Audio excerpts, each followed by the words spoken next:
Here is our last section that's going to be on the test. It's kind of crazy to think that unit or the material for test 1 is already over. This class is going by so quickly. So today we're going to talk about the law of large numbers and expected value.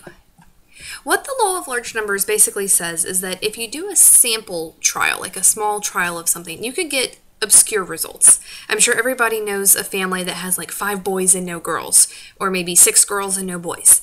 When you would expect the number of kids, number of boys and girls to be about 50-50, you'd expect it to be equal. But we all know a family that is very skewed one way or the other. Well, what the law of large numbers basically says is in a small sample, you can have those strange results, but instead of looking at one family, if you looked at all the kids entering elementary school, it's going to balance itself out. It's going to be more 50-50 what we would expect. So again, a small sample, you can have strange results, but if you do a larger and larger and larger sample size, your results are going to trend more towards what you would expect them to be.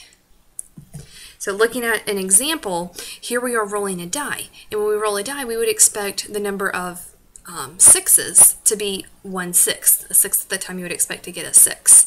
And so if we rolled the die a whole bunch of times, here we're rolling it for 5,000 rolls, we see in the beginning there's a good bit of fluctuation, but over the large sample, we get about the 1/6 of the time. That 1 divided by 6 is the 0.167. So it levels out to what we would expect. Our other topic is expected value, and this tells us kind of the average of what we would expect to happen over a period of time also. So let's consider 2 events, each with their own probabilities. The way we calculate expected value is we take event 1 and multiply it times its probability, and then take event 2 and multiply it by its probability. And we can keep doing this for however many events we have. And your grade in this class is actually calculated with an expected value. Sometimes people think of it as a weighted average. So in this class, I believe the average of your major labs is 30%. So it's 3 out of 10 for the probability. So I'll take whatever your major lab average is times 3 out of 10. And then I'll add to it your minor labs. I think that's 10%. So I'll multiply it times 1 out of 10. And so on. So I'll go through the breakdowns on your Blackboard shell and take whatever your grade is times its weight to get your final grade. That's kind of an expected value. So looking at an example, suppose an automobile insurance company sells an insurance policy with an annual premium of $200.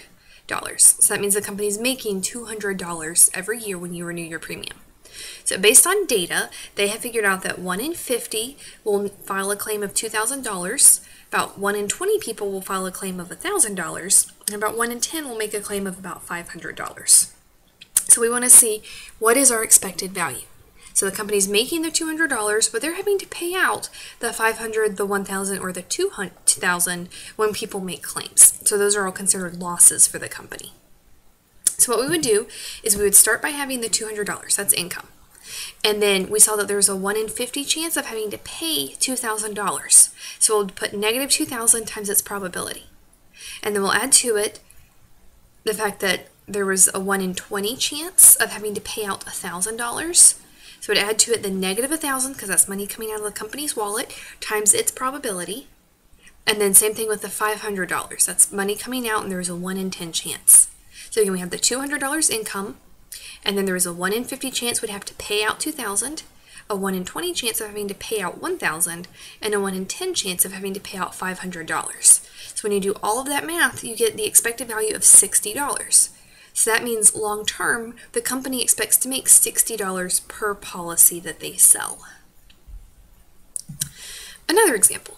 Let's say a different insurance company sells a policy for $500, and they know that 1 in 50 people will file a $5,000 claim, 1 in 100 people will file a $10,000 claim, and about 1 in 200 people will file a $30,000 claim. So this is probably more like a house policy versus vehicles. These are rather large claims.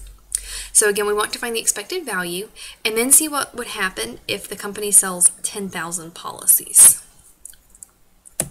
So they sell the policy for $500, that's money coming in, and then each of the claim values would be money that goes out. They are going to take away from the insurance company's wallet.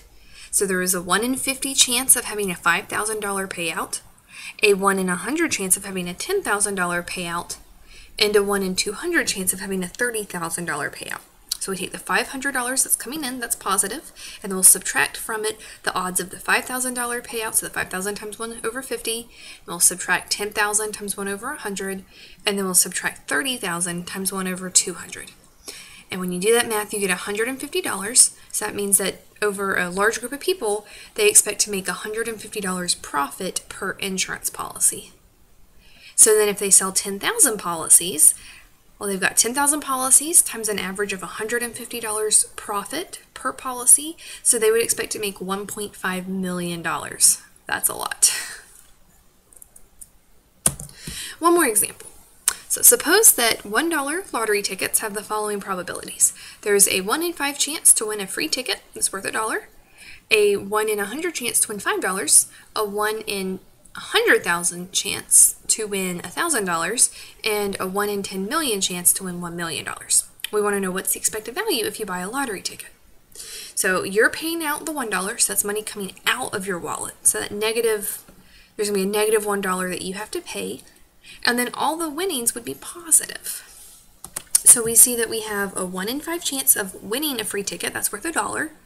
Then we have a 1 in 100 chance of winning a $5 prize. We have a 1 in 100,000 chance of winning the $1,000 prize.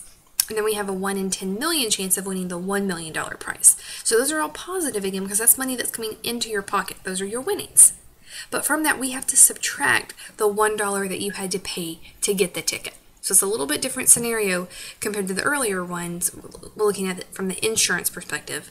Now we're looking at it from your perspective. So you paid in $1 and then all the other money is your winnings. So with this ticket, if you pay $1, you would expect your expected value to be negative 64 cents. So basically, if you play the lottery, you should expect to lose money. And that is true. Please don't play the lottery. Mathematically, it is not a sound investment. What gets people in trouble are different fallacies, and one of the big ones is the gambler's fallacy. And this is when somebody goes to Vegas and they think that having a bunch of bad luck makes you due for a good luck, or a good streak of luck. And that's not true. Every event is independent, and just because you've gotten a bunch of heads does not mean you're going to be entitled to getting a bunch of tails. Getting half and half or all heads are actually equally likely. So you don't want to go to Vegas and think that just because you've been losing for a long time, you're suddenly going to start winning. And then another thing that happens in Vegas is that the house always wins. They have the game set up so that you will always have a negative expected value because that's how the casino makes money. If they don't have a negative expected value for the player, that would mean that the casino was losing money and then they wouldn't stay in business very long.